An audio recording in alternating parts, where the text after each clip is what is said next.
morning, East Alabama and West Georgia. You have made it to your 3-day holiday weekend. Happy 4th of July. I encourage you to go over to DrDonWX.com. That is everything Dr. Don weather. That is our home. You'll find all of our downloads there. You'll find all of our weather information. There are ways for you to support Dr. Don's weather page. There are ways for you to become a partner with Dr. Don.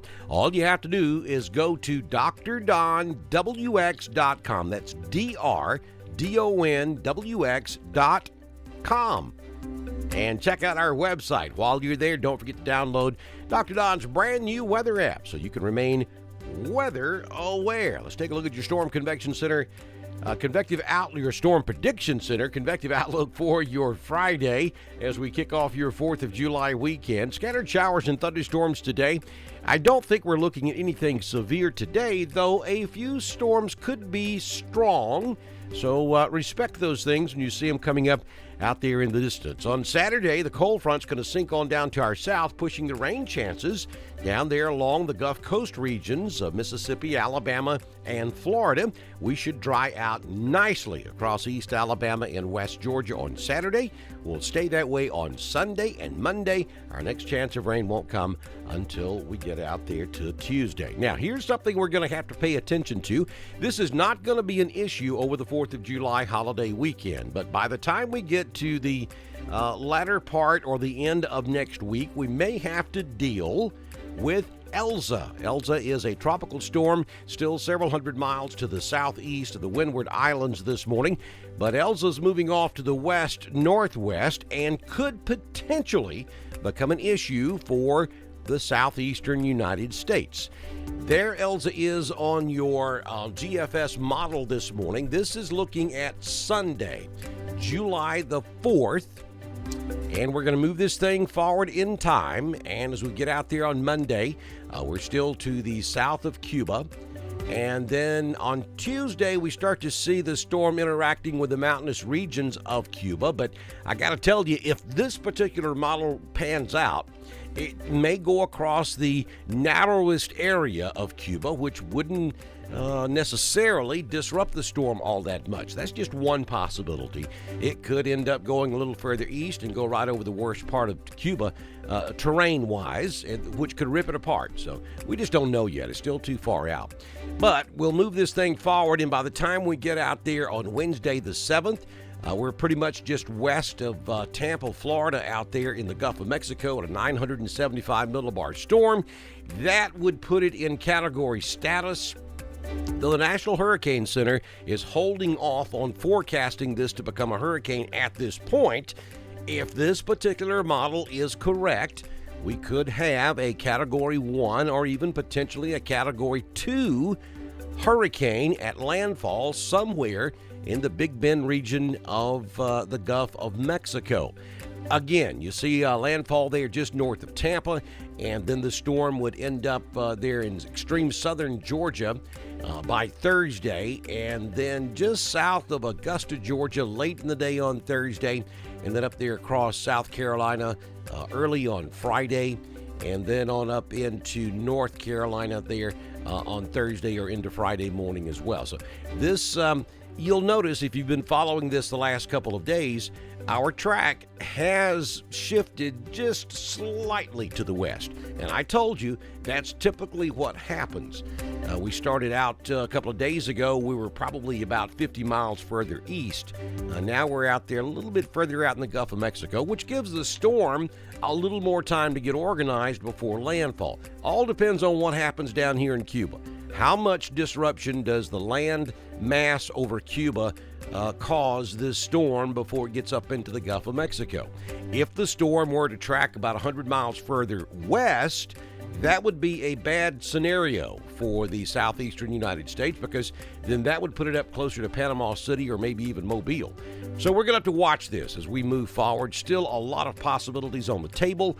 Anything could happen at this point, though it is becoming more and more likely that the state of Florida is going to have to deal with Elsa out there in the middle to latter part of next week. Now, what we can tell you for sure is that we know what the temperatures are going to be today. How about 79 in Roanoke, Wadley, Wedowee, 78 this afternoon in Woodland. Lafayette will go to 79. Alexander City hits 81, and Rockford tops out at 80 this afternoon with lots of liquid sunshine. It's going to be a wet day. Not going to rain continuously the entire time, but there will be periods of showers and thunderstorms. I think they become more numerous this afternoon. Let's take a look at that 6-day forecast from the Shepherd's Weather Center on Dr. Don's weather page. You got it, 100% chance of showers and thunderstorms on your Friday. We're going to get the bad stuff out of the way early, and then we're going to have a fabulous 4th of July weekend. 79 this afternoon, 65 your overnight low. As the sun sets, the rain will be waning and moving on into Georgia, and I think by 9 or 10 o'clock tonight, all the rain is gone, and by the time you get up Saturday morning, you're going to be looking at sunshine, much less humid as well. We're talking relative humidity values are going to come way down with the passage of this cold front. So you know how you've been wearing the air the last couple of days? All you have to do is walk outside and go to your vehicle and you're soaking wet. Well, that's gone. Well, it's not today, but as soon as the cold front passes, it'll be gone. And our humidity levels will back off nicely. We'll go to 84 for your high on Saturday. Folks, this is almost unheard of for this time of year, so enjoy every last minute of it. 87 out there on Sunday, but again, much less humidity. And then on Monday, we're looking at a high temperature of around 89 degrees. And let's make a little bit of an adjustment here because those fireworks need to be right over there. Let's put the 4th on the right day. All right, so I believe fireworks shows, if you're going to one on Sunday, going to be pretty nice. We should have clear skies, and again, low relative humidity, so it should be nice to get outside and enjoy a great fireworks show and go to a professionally sponsored show. Don't do it in your backyard, folks. It's dangerous. Go somewhere and enjoy it. Then as we get out there on Tuesday, a 40% chance of showers and thunderstorms in the afternoon. We'll start to see moisture increase a little bit, and the relative humidities will start coming back up. And then on Wednesday, a 50% chance of showers or thunderstorms. And we're going to have to turn our attention to the Gulf of Mexico to see what Elsa is doing down there in the northern Gulf. Let's take a look at your Southern Union State Community College live Doppler HD radar this morning. Got some showers and thunderstorms in the hood, just south of I-20 there near Anniston. Also, Randolph County's got a pretty good line of showers and thunderstorms, especially over in the western side of the county. And we'll go down to street level and take a look at this right quick.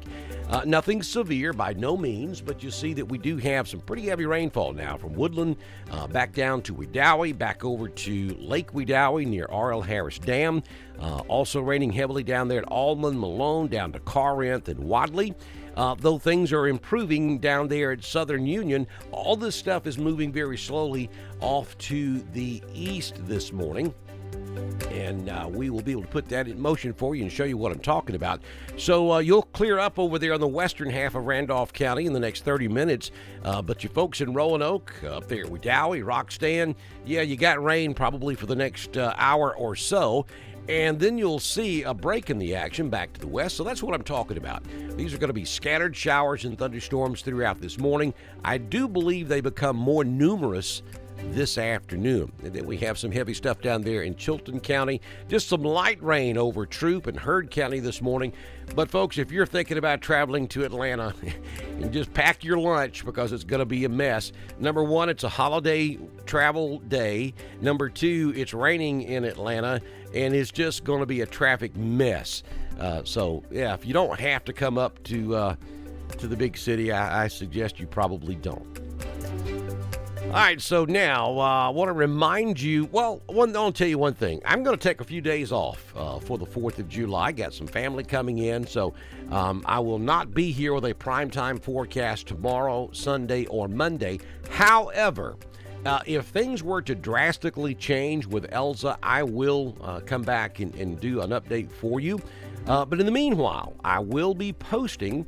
I'll be doing my weather blogs throughout the weekend, so you'll still get the information. I'm just not going to do any primetime forecasting unless it becomes absolutely necessary. It's working out pretty good. Number one, we're not going to have any weather over the 4th of July weekend, and doggone it, I want to sleep in for a minute or two over the weekend. So today will be my last primetime forecast until next Tuesday. Hey, don't forget to head over to DrDonWX.com, download that Mixler app so you can listen to God's Country anywhere in the whole wide world. And when you're in East Alabama, be sure and listen to 90.9 FM. And if you love some great classic music, we're talking classic rock, check out 89.7, the classic, East Alabama's classic rock giant. You also get my daily weather forecast to go right along with it. Y'all have a fantastic rest of your Friday. Stay dry. Enjoy this fabulous 4th of July weekend weather we've got coming your way. Good Lord willing and the creek don't rise, I'll see you back in here Tuesday morning on Dr. Don's Weather. Bye now.